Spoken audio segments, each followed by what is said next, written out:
gorra de coronel tapioca. La mochila de... Mochila también.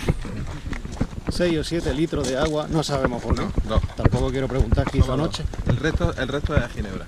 Vicente se ha puesto el gorro de coronel tapioca y aquí lo vemos en acción.